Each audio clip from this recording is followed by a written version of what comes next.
Diobi Stories, where values come to life. A storytelling platform celebrating truths that inspire, teach, and connect through timeless principles and meaningful journeys. Aid struggled to carry the water, sweating profusely. He then decided to rest a bit. He did this knowing he still had chores to do at home.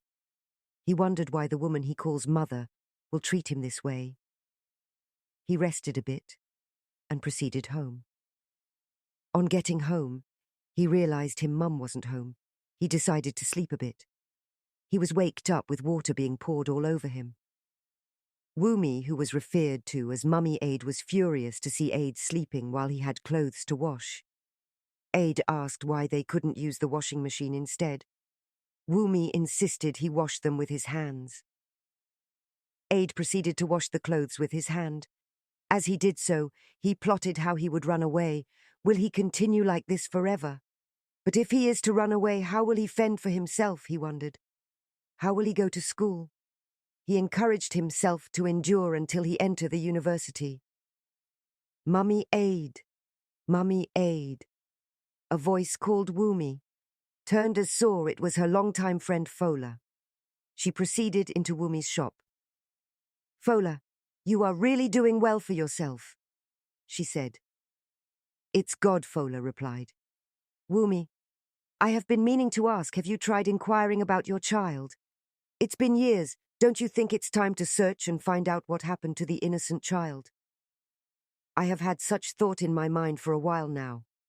Wumi replied, but I don't even know where to start from. Remember, I told the midwife to take the baby immediately. I gave birth. I even told her not to tell me the sex of the baby. So where do I start from? I think you should start from searching for the midwife, Fola said. We can go to the place she used for her consultation. Let's start there.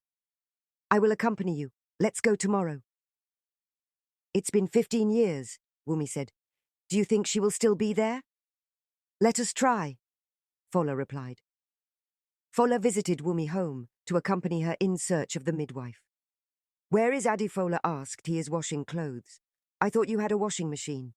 Fola said, well, it's better when hands are used to wash clothes. Wumi, I don't like the way you treat this boy, knowing your late mum specifically pleaded with you to take him as your own. Well, he isn't my son, Wumi responded. I don't know where my mum chose to keep. She told me his mum died when giving birth and decided to take care of him. And what hurts more was my mum had the accident that took her life just because she was trying to satisfy Adi's craving of fada rice. Is that why you treat him badly, because you blame him for your mum's death? Please, Fola, let's proceed to the midwife's place and forget about Ade. Luckily for Fola and Wumi, the midwife consulting office was still open. The midwife has a consulting room close to the secondary school.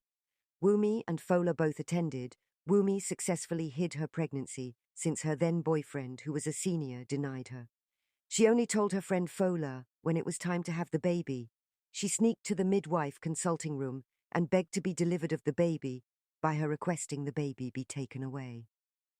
On getting to the consulting room, they didn't meet the midwife, but decided to wait a bit.